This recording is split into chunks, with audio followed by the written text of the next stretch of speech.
તમે pregnancy plan કરો છો તો ક્યારે અને કેટલી વાર સંબંધ રાખવો એની તમને ખબર છે? જો તમે પ્રેગ્નન્સી પ્લાન કરો છો અને આ 5 ભૂલો કરો છો તો તમારી પ્રેગ્નન્સી રહેવામાં ખૂબ મુશ્કેલી પડી શકે છે. ઘણા પુરુષો મને પૂછતા હોય કે એના મગજમાં એવી એક માન્યતા હોય કે શુક્રાણુઓ બચાવીને રાખવા જોઈએ. જ્યારે તમારી ઉંમર 30 વર્ષથી ઓછી હોય ને ત્યારે 1 વર્ષ અને 30 વર્ષથી વધારે હોય ને તો 6 મહિના સુધી યોગ્ય રીતે તમે સંબંધ રાખો છો, તમારું બધું બરાબર છે, અને છતાંય જો તમને પ્રેગ્નન્સી નથી રહેતી ને તો તમારે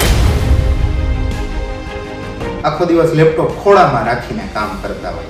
એનાથી લેપટોપના ટેમ્પરેચરની તમારા શુક્રાણુ ઉપર ખરાબ અસર પડતી હોય. અમુક લોકોને બહુ વધારે પડતા ગરમ પાણીથી શાવર લેવાની, નાહવાની ટેવ હોય છે. તો આ એક એવી ટેવ છે જે રૂટીનમાં બધા લોકો ઇમ્પ્લિમેન્ટ કરી શકે. એની પર કામ કરો. બને ત્યાં સુધી ઠંડા પાણીથી નાહો. એ દરેક પુરુષને એના શુક્રાણુ માટે અને ઓવરઓલ હેલ્થ માટે ફાયદાકારક છે. વધારે પડતા ગરમ પાણીથી નાહવાનું ટાળો. પ્રેગ્નન્સીનું જે ચાન્સીસ છે એને મેક્સિમમ કરવા માટે કયા સમયે સંબંધ રાખવો જોઈએ? નમસ્તે મિત્રો, નારી જગતમાં આપનું સ્વાગત છે. પાછલા વિડીયોમાં અમે જે ડિસ્કસ કર્યું કે પ્રેગ્નન્સી પ્લાન કરતી વખતે લોકો શું ભૂલ કરતા હોય છે એનો અમને ખૂબ સારો પ્રતિસાદ મળ્યો.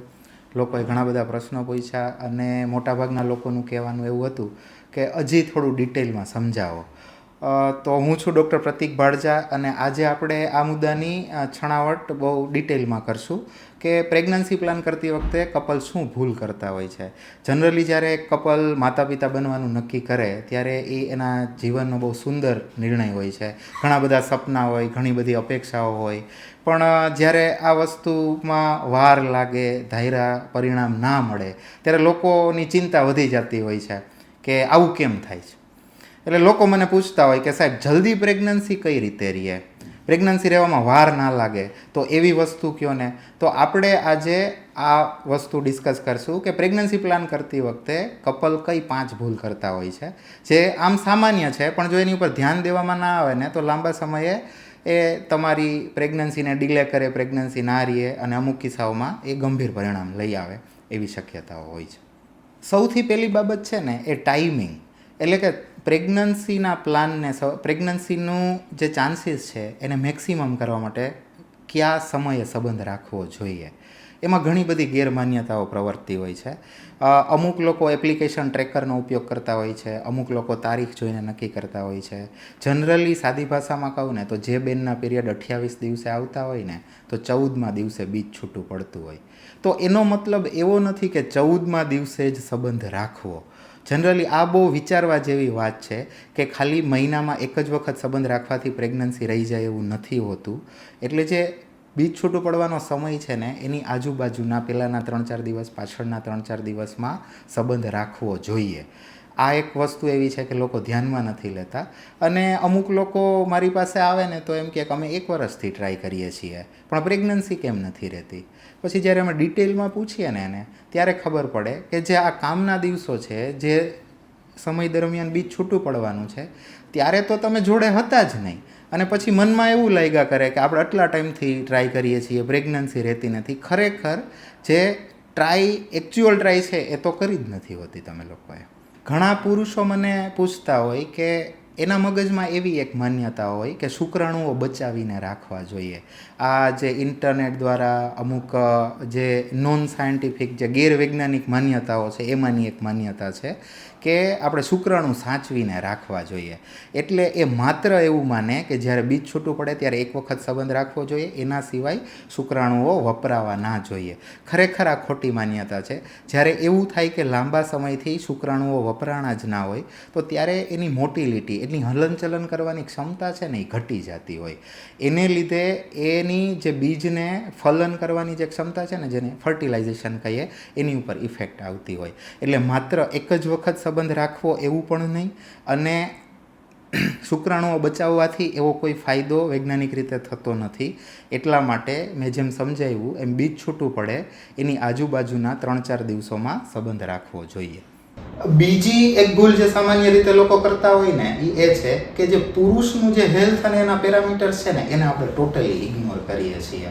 આપણો સમાજ, આપણી માન્યતાઓ જનરલી સ્ત્રીઓ ઉપર વધારે ફોકસ કરે કે ભાઈ બાળક રહેવા માટે તો સ્ત્રી જ જવાબદાર છે ને, પણ હકીકતમાં એવું નથી. બંને 50-50% ભાગીદાર છે.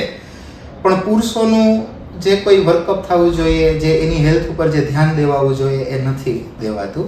અને અમુક વસ્તુઓ ફ્રેન્કલી લોકોને ખબર પણ નથી હોતી. જેમ કે જે આપણી વૃષણ કોથળી છે પુરુષોની, એ શરીરની બહાર ભગવાને અમુક કારણોથી આપી છે કે એનું ટેમ્પરેચર મેન્ટેન રહે. જો એમાં ગરમી વધે, એનું ટેમ્પરેચર વધે તો શુક્રાણુઓ ઉપર એની ખરાબ અસર પડી શકે. એટલે જે પુરુષો એવું કામ કરતા હોય કે જેને સતત ગરમીમાં કામ કરવાનું હોય, અથવા તો આજના જમાનામાં ટેક્સ એવી લોકો આખો દિવસ લેપટોપ ખોળામાં રાખીને કામ કરતા હોય, એનાથી લેપટોપના ટેમ્પરેચરની તમારા શુક્રાણુઓ ઉપર ખરાબ અસર પડતી હોય. બીજી વસ્તુ છે, અમુક લોકોને બહુ વધારે પડતા ગરમ પાણીથી શાવર લેવાની, નાહવાની ટેવ હોય છે. તો આ એક એવી ટેવ છે જે રૂટીનમાં બધા લોકો ઇમ્પ્લિમેન્ટ કરી શકે, એની પર કામ કરો. બને ત્યાં સુધી ઠંડા પાણીથી નાહો. એ દરેક પુરુષને એના શુક્રાણુ માટે અને ઓવરઓલ હેલ્થ માટે ફાયદાકારક છે. વધારે પડતા ગરમ પાણીથી નાહવાનું ટાળો. પ્લસ જે લોકો શિફ્ટમાં કામ કરતા હોય કે રાતની ડ્યુટી છે, દિવસની ડ્યુટી છે, એટલે આપણા શરીરનું મિકેનિઝમ છે ને એ રાતે સૂવા માટે ને દિવસે જાગવા માટે બનેલું છે. જો તમે આનાથી ઉલટું કરો છો ને તો એની અસર તમારા બધા હેલ્થ પેરામીટર ઉપર પડશે અને તમારા શુક્રાણુઓ ઉપર પણ પડશે. એટલે આ બધા મુદ્દા છે, એની ઉપર ખાસ ધ્યાન દેવાવું જોઈએ. જે લોકોને પ્રેગ્નન્સી પ્લાન કરે છે અને અમુક સમય છતાં એને સફળતા નથી મળી, તો તમારા પતિની દરેક ભાઈઓને ખાસ કહું, આપણા રિપોર્ટ કરાવવામાં આપણે શરમાવાનું નથી. જરૂરી છે એ રિપોર્ટ, અને સાવ સિમ્પલ રિપોર્ટ છે. આપણા શુક્રાણુઓનું એનાલિસિસ કરવાનું છે. એનાથી આપણને ખબર પડશે કે એમાં કંઈ ઘટતું કરતું હોય તો એનો સમયસર એનો ઈલાજ થઈ જાય. ત્રીજી ભૂલ એવી છે કે જે આપણે કાઠિયાવાડમાં તો ખાસ મોટા ભાગના લોકોને પાન, ફાકી અને સિગરેટનું વ્યસન હોય છે. આ પણ બધાને ખબર છે, આ ખોટી આદત છે. પણ જ્યારે તમે કમિટ થયા છો તમારા ફેમિલી માટે, તમારી પત્ની માટે પણ તમારી જવાબદારી છે, આવનારા બાળક માટે તમારી જવાબદારી છે, આ બધા ખોટા વ્યસનો દૂર કરો. એનાથી તમારા શુક્રાણુઓ ઉપર જે ખરાબ અસર પડે છે એ રિવર્ટ થશે અને તમારા શુક્રાણુઓ નોર્મલ થશે, તો પ્રેગ્નન્સી ટાઈમે રહેશે. અને ખાલી માત્ર પ્રેગ્નન્સીની વાત નથી, આગળ જતાં આપણને બધાને ખબર છે તમાકુથી કેન્સર થાય છે, પણ આપણે આ વસ્તુ મગજમાં લેતા નથી અને એને ઇમ્પ્લિમેન્ટ કરતા નથી. તો આ એક વસ્તુ થઈ. વ્યસનોથી દૂર રહેવાનું છે. જો કોઈને ખરાબ ટેવ હોય તો એ બંધ કરવાની છે. અને બીજી એક અગત્યની વાત કહું કે આપણા શરીરમાં શુક્રાણુઓ બને અને એ રિલીઝ થાય ને એની વચ્ચે 82 થી 86 દિવસ જેવો, એટલે ઓલમોસ્ટ 3 મહિના જેટલો સમય છે. એટલે આજે તમે સિગરેટ બંધ કરશો ને તો તમારા શુક્રાણુ ઉપર એની અસર 3 મહિના પછી દેખાશે. એટલે આ વસ્તુ ખાસ મગજમાં રાખો. જ્યારે તકલીફ પડે છે ત્યારે જ નહીં, પણ જ્યારે તમે મનથી નક્કી કરવો છો કે તમારે હવે બાપ બનવું છે, ત્યારથી તમારે આ બધી આદત બંધ કરવાની છે. આ વ્યસનની વાત કરીએ છીએ ને તો બીજી એક ગંભીર બાબત છે કે જે તાજેતરના વર્ષોમાં વધારે ચિંતા આપે છે. અત્યાર સુધી ખાલી પુરુષોની ચિંતા કરવી પડતી કે ભાઈ તું પાન, ફાકી, માવા ખાતો હોય તો બંધ કરી દેજે. પણ અત્યારે હવે ઇન્ટરનેટના યુગમાં આ દુઃખદ સાથે કહેવું પડે છે, પણ અમુક બહેનોને પણ વ્યસનો હોય છે. તો તમારે તો 9 મહિના પેટમાં બાળક રાખવાનું છે. આ બધી વસ્તુઓ નહીં ચાલે. તમારે વ્યસન બંધ કરવું જ પડશે.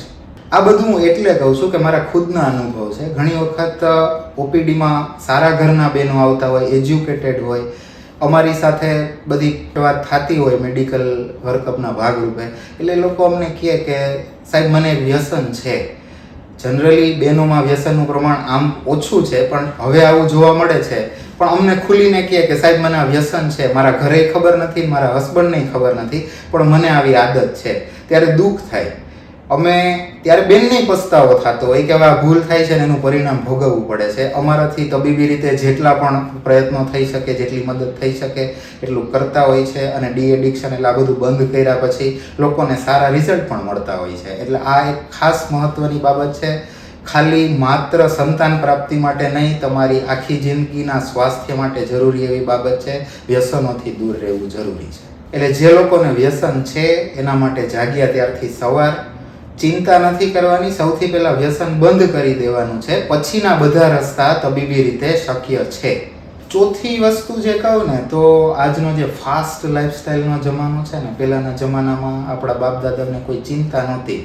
ટાઈમે ટાઈમે એનું કામ થતું, કોઈ ડેડલાઇન્સ નહોતી, પોતપોતાના નેચર પ્રમાણે બધાય કામ કરતા. અત્યારે પ્રોફેશનલ યુગમાં બધાને પોતપોતાનું કામ પતાવવાની ટેન્શન હોય છે. લાઈફ એટલી ફાસ્ટ થઈ ગઈ છે, ટ્રાન્સપોર્ટ વધારે, કામ વધારે, કામનું ટેન્શન વધારે. આ બધું સ્ટ્રેસ છે ને પછી આપણે કામેથી ઘરે લઈ જતા હોઈએ.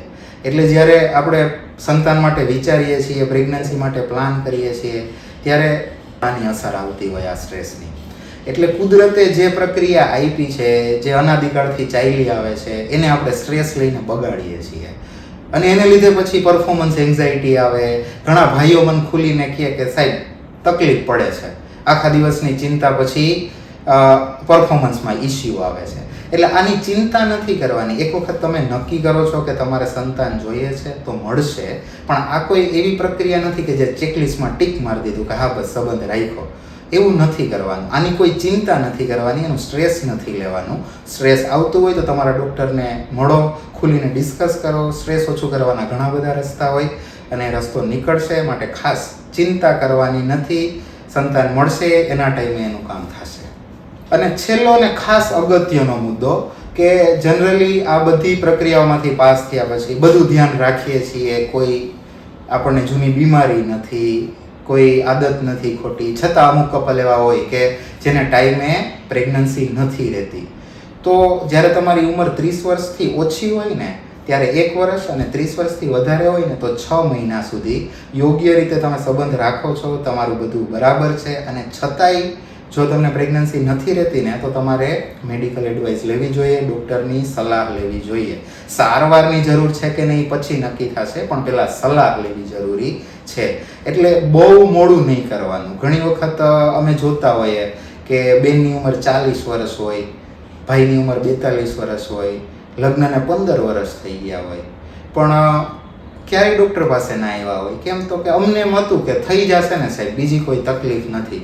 પછી જ્યારે એને સિગ્નલ મળે ને કે હવે મોડું થયું છે ત્યારે ખરેખર બહુ મોડું થઈ ગયું હોય. એટલે એક વખત તમારા ડૉક્ટરને મળો, સલાહ લ્યો. સારવારની જરૂર છે કે નહીં તમારા ડૉક્ટર કહેશે, ખાલી સલાહ લેવામાં મૂંઝાવાનું નથી. યોગ્ય સમયે યોગ્ય સલાહ મળે તો તમારું કામ સહેલું થઈ જશે. તો મિત્રો, આ હતી 5 એવી સામાન્ય ભૂલો જેને લીધે પ્રેગ્નન્સી રહેવામાં ટાઈમ લાગી શકે અને અમુક લોકો જાણે અજાણ્યા ભૂલ કરતા હોય છે.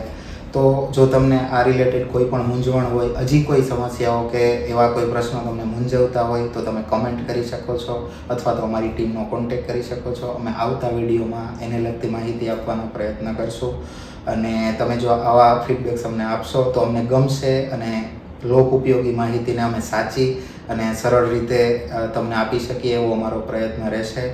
ખૂબ ખૂબ આભાર. ખુશ રહો, સ્વસ્થ રહો.